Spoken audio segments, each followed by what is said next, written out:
Hi, everybody. Welcome to this post-game edition.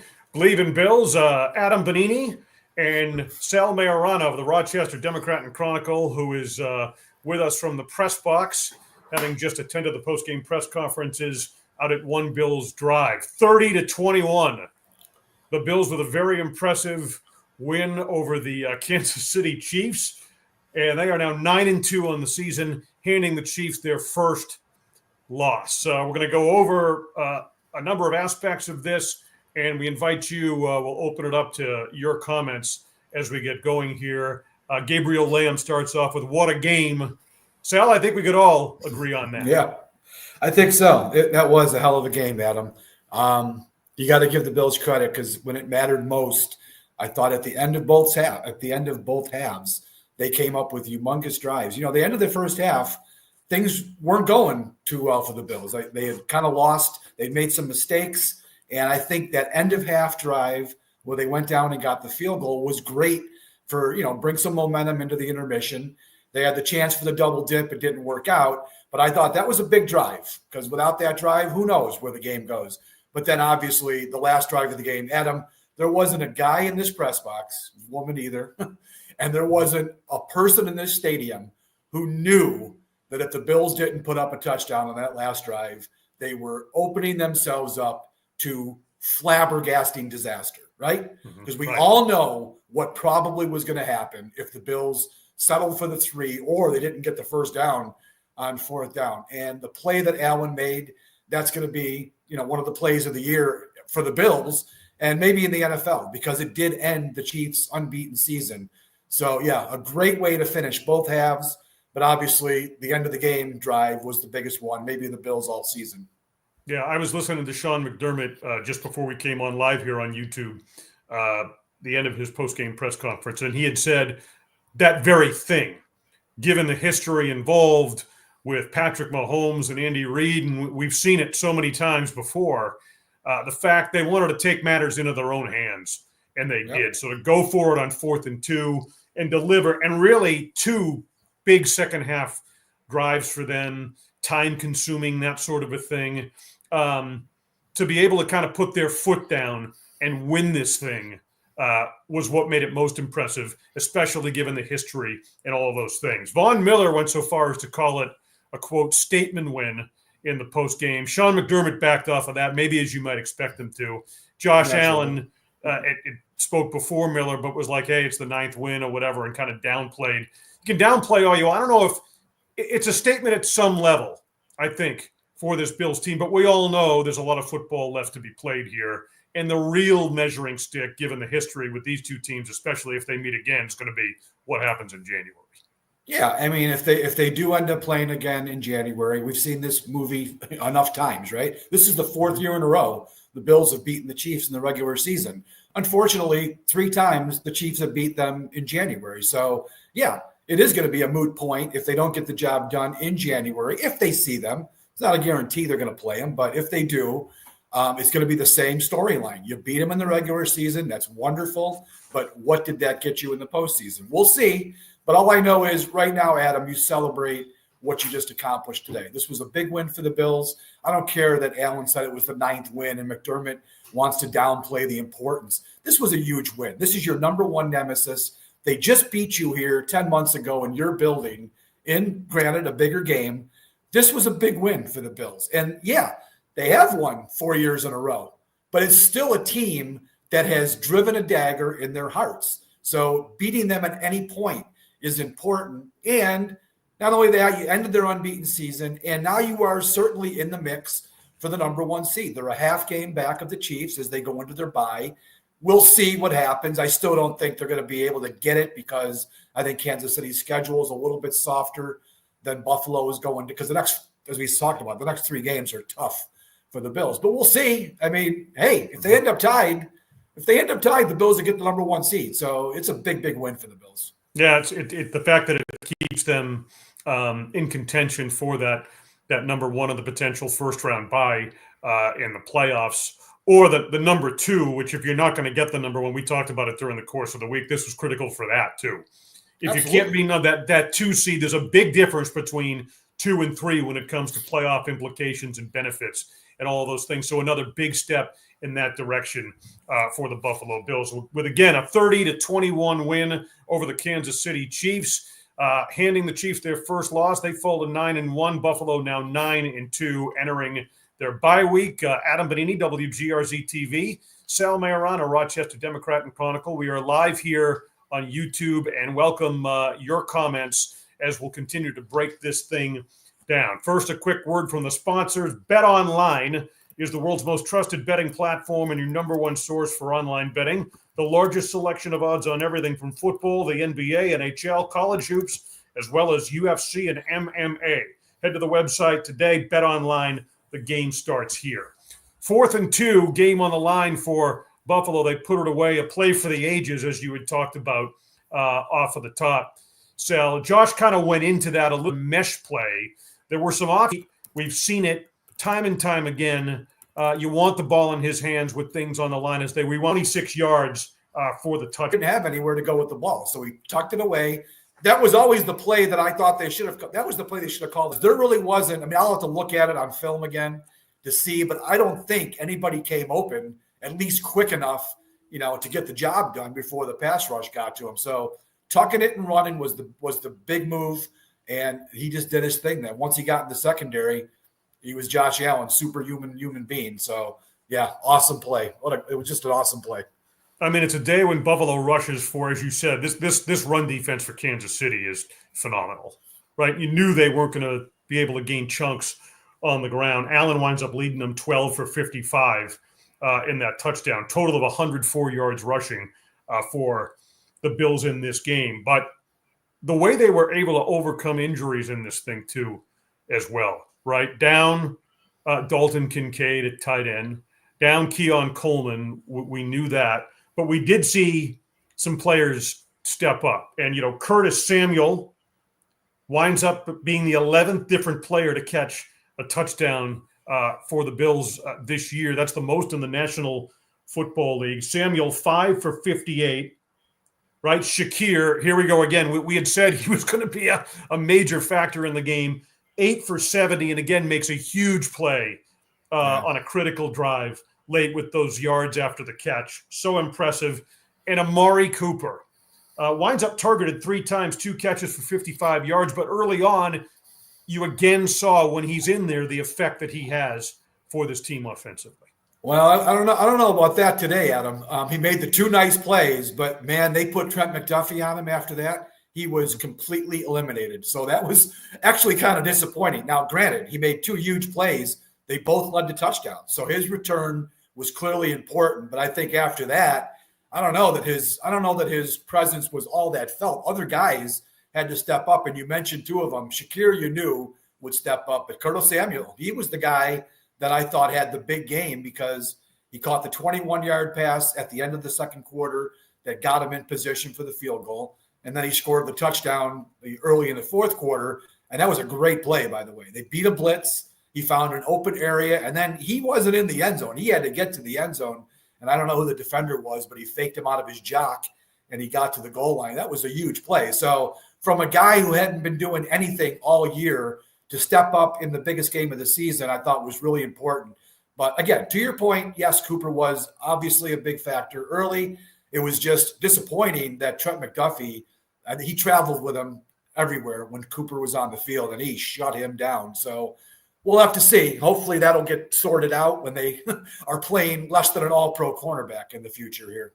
Well, I mean, there's what he does statistically in the game, and I don't disagree with your assessment of that, but there's also what his presence does. And I think that does, help things, open things, especially on a day when you're down in other areas. Well, and I guess that's the point. And the point I'm making, if you're pulling Trent McDuffie away, good.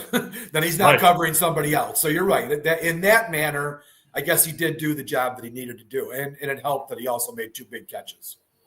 All right. So on the comment section here, Ultimate Yankees fan, 1998, someone kind of like-minded to Sal Maiorana. If you're the ultimate Yankee fan, you should be on my Pinstripe People, so subscribe. Josh for MVP. Today's effort in that play certainly won't hurt his campaign for that award. Yeah, I mean, look, he beat Patrick Mahomes, as we said, for the fourth year in a row.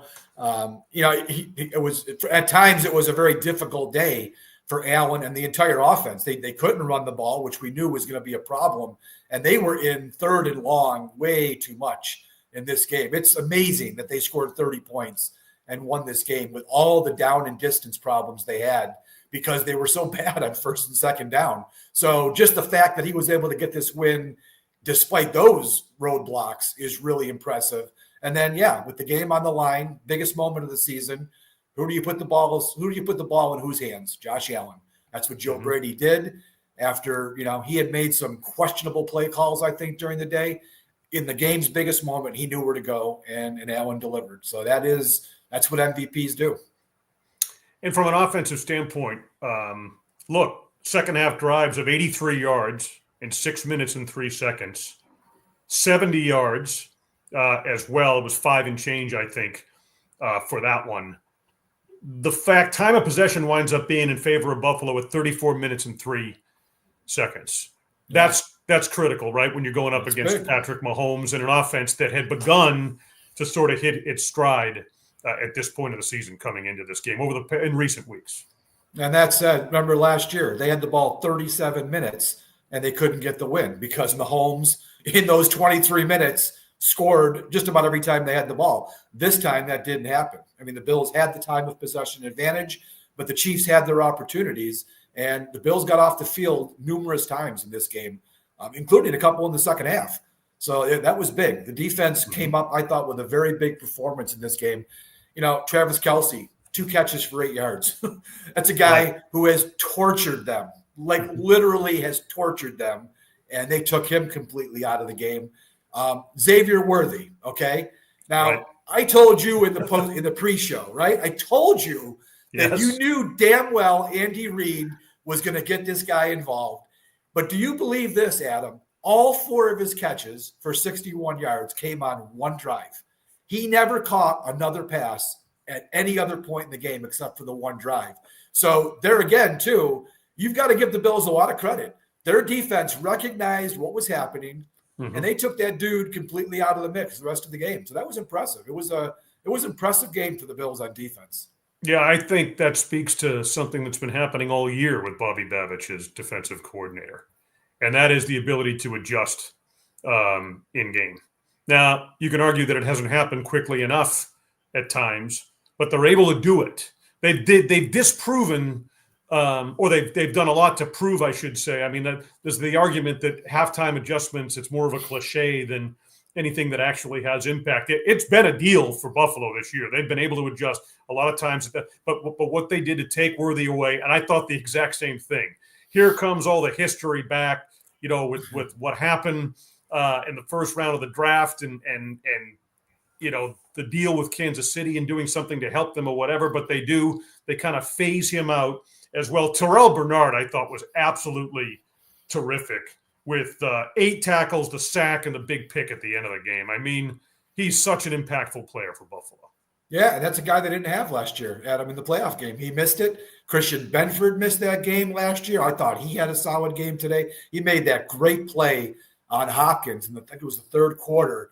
It was a deep ball, and Hopkins had the ball in his hands. It would have been a big gain, and the Chiefs probably would have gone in for points there, and Benford broke it up at the last second as they were going to the ground. He did a great job. Hopkins made a couple nice catches, but he really didn't impact the game all that much, and I think that was largely because of Christian Benford. So there's 2 guys that didn't play in that playoff game last year. They matter. Guys like that matter. So it was good that they had them today. And like I said, the defense played really well. They held them to 7 points in the second half. How often does that happen to a Kansas City team? Not too often. So they scored on 1 possession in the second half. That's a pretty good day for the defense. And as far as pressuring Patrick Mahomes, which is, again, something it's been a nemesis point for them for years. Yeah, right. I thought they had pretty good pressure, right? They pretty did. Good pressure. Yeah. That was going to be my point. Back to that AFC Championship game loss at Kansas City, and Brandon Beane knew it and started making moves to try and create a better pass rush and affect Patrick Mahomes. They were able to do that in this game today. I thought, it winds up with a couple of sacks, but really the pressure was far. That doesn't tell the true story of how they were able to affect him. Von Miller, speaking of sacks, though, comes up with a big one on a 3rd and 10. So it's nice to see him make an impact in a game, kind of back, and he alluded to it, given everything he's been through in terms of the injury and the off the field stuff, to be able, as they enter kind of the stretch run of the season, to be healthy and to be able to affect things and make contributions. I think that's important when you consider what could potentially be in store for Buffalo defensively as they head down the stretch. Yeah, I mean, on that play, Greg Rousseau was the one who got the pressure. He pushed his guy right back there, and Mahomes had to step up, and he was right into the arms of Von Miller for the big sack. I thought they were smart in their pass rush today. That was actually a premier play by the Bills. The way you kind of call it's been called the cage rush, where you keep him in that pocket, you stay disciplined, you don't go outside your lane, and keep him there. And on that play, they did that to perfection. And I thought, they might not have sacked him on other plays, but I thought they rushed him in a smart way today. They didn't run upfield and then give him those wide open lanes where he could either throw the ball with a clear window or take off and run. That was a big part of their game plan today. Yeah. And I thought that was executed very well, because when he gets out of structure and he's on the edges, he can just kill you. And I thought there were a few plays that he made, because he's always going to make plays, but not a lot of them today, which was a big part of the game. All right. So once again, Adam Benigni, Sal Maiorana, we are live here on YouTube in the wake of a 30-21 Bills win over the Kansas City Chiefs, one of the biggest games of the year in the National Football League. It certainly lived up to it in terms of what it delivered. 9-2 Buffalo, now 9-1 Kansas City, as the Bills solidify their positioning near the top of the AFC standings as we look toward the postseason. We invite your comments, questions. We've got a lot of commentary going on in the chat here. Let me just check if what's come in with the latest, if there's anything we can really respond to. The Bills' defense played better today than they have in the playoffs. That from Robert A. Wilson. We kind of just addressed that a little bit, and for some of the reasons why, particularly in terms of the pass rush, as we had talked about. Dan Craig, the defense has been lights out the last couple of games. So, yeah, the difference this defense has made, dealing with its own injuries and some issues at the safety position, I think that's been very impressive. I mean, a huge reason why the Bills have been able to get off to this 9-2 start, Sal. Yeah, you're right. The defense has played very well the last two games, but I'm more impressed today than I was last week against Joe Flacco. That wasn't all that difficult last week against that team, but against this team, this defense played, as we've said many times today already, just played a really, really good game. And the other thing, too, is the Chiefs have always been able to run the ball against the Bills. They've been able to get that balance that allows Mahomes to do all the damage he can do. I thought the Bills did a nice job against Kareem Hunt today. I think he broke out for one play, but otherwise, I haven't looked at the final stats, but I don't think he had a whole lot of yardage in the game. So that was a good job by them to shut down their running game. And as we've already referenced, they did a great job, I thought, on Hopkins and Kelsey, who to me were the two guys you had to worry about most in the passing game. So, yeah, this game plan needs to be framed in Bobby Bagwich's office this week, because it was a hell of a game plan. Yeah, Kareem Hunt, 14 carries for 60 yards in the game. Kansas City rushed for a total of 78. Bills with 104 yards rushing. We should point out that Josh Allen accounted for 55 of that. So we're hitting the 20-minute mark here, which is kind of our reference point for the length of any podcast we do. We're happy to go a little bit longer. We invite you with another comment or question, anything you'd like us to address. We're happy to do that. If you want to jump on here, Adam Benigni, Sal Maiorana, who is with us live from the press box, far away. So there is a question here from Dig Dug Dad that said, guessing we won't see Milano until the last week of the season. I don't know why you think that. His window is open, and I'm guessing that they're gonna activate him before the 49ers game. They have until the Rams game. But we kind of talked about this during the week. They wouldn't have opened the window if they don't think he's really close. And you're going to put Matt Milano on the field as soon as you can. You're not waiting to the last week. So I don't know why you're thinking that's not going to happen. I mean, Dorian Williams has played pretty well for them, but sorry. I mean, Matt Milano, if he comes back and it is Matt Milano, he's the guy. And, we talked earlier about how the plan will probably be he'll play third downs, I would think, the first game or two, passing situations, because he's definitely a better defender than Williams in the pass game. But I think gradually they're going to work him in more and more. And I think I would say by the Lions game at the very earliest, or latest, I should say, he'll be starting, because that's a great team they'll be playing that day. So, yeah, I think you're going to see Milano pretty soon here. And again, it goes back to a conversation we had with Dr. David Chow at the time the news of his injury came down back in August when all that broke. The former Chargers team physician who contributes here to the Believe Network, and he was adamant about the nature of a torn bicep and that he thought that Thanksgiving might be a possibility for Milano, and no question, he was going on the record firmly that early December, a return from Milano. Everything we're seeing when they've opened his 21-day practice window, all of that points to a return in that time frame. And he said the nature of that particular injury, he's able to get himself into football shape in a relatively greater sense than, say, for example, the leg injury he had been rehabbing since last year, which, oh, by the way, also benefits from some additional rest and rehab coinciding with him coming back from the torn bicep. So I guess the point is, we addressed this during the week, but if we're going to talk about Matt Milano, whatever the ramp up is, it's expected to be manageable, and he's going to be healthy, you would think, and has a history of being effective when he is for this team at the most critical time in the stretch run of the regular season. Chad Adams says, I miss Leo Roth. So do I. I miss my buddy Leo. So, Chad, I'm with you there. He's doing well on his boat down in Cayuga Lake, or Seneca Lake. Yeah, Seneca Lake. So, yeah, he's doing well. But thanks for asking about him. Let's see. We also had a question from, Gabriel Lamb has a bunch in here, and he says, hopefully Soto is back with the Yankees. I do too. I hope that happens. But, Adam, if they don't get him back, that's about $50 million they'll have to spend on about 4 players to plug all their holes. So there you go. Little Yankees talk on a good Bills victory night here. Yeah. Hey, Leo Roth, one of the all-time great class acts. You two were like Batman and Robin for like so many years on this beat. We were. All right. So as we round this up here, hit the bye week.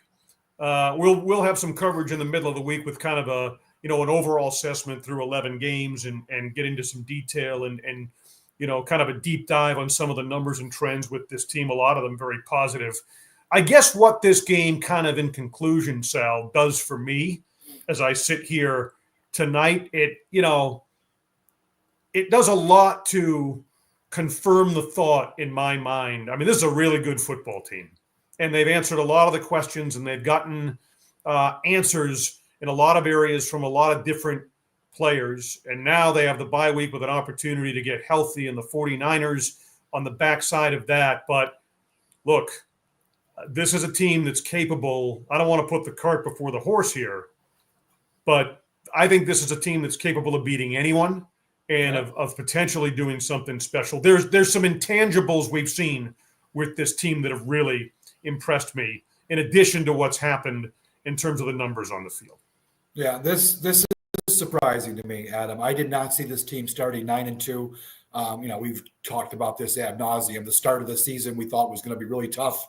Those first 6, I thought they might be 3-3. Be lucky to be 3-3 after that, and they soared through that at 4-2. And they haven't lost since they lost to that Texans team back in Week 5. Which now you look at that game, that team. I don't think that team is as good as we thought it was. So that's a game they could have won too. I've been surprised by 9-2. This is a hell of a start. They stayed ahead of the Steelers today, who I can't believe that team is 8-2. I cannot believe the Steelers. I prefer a world, Adam, where the Steelers aren't a playoff team, because I really can't stand the Steelers among many teams that I can't stand. But man, they're good. So the Bills, if the Bills had lost today, they'd be behind the Steelers in the AFC. So they stayed ahead of Pittsburgh. As we go into the bye here, they set themselves up for some real possible big things. I mean, again, I don't think they're going to get the number 1 seed, even with the win today. I think it's a little bit out of reach. I don't think the Chiefs have too many more losses on their schedule. We could be surprised. They have to play the Steelers on Christmas, and I think it's at Pittsburgh, so who knows? But I think I don't think the 1 is there, but they're in good spot for 2 if they can keep going. And who's to say they can't keep going? I mean, they've just about jumped over every hurdle. The only game that they played poorly was the Baltimore game. They just got outclassed in that particular game. And it happens. It happens to every team. It happened to the Chiefs today. They lost.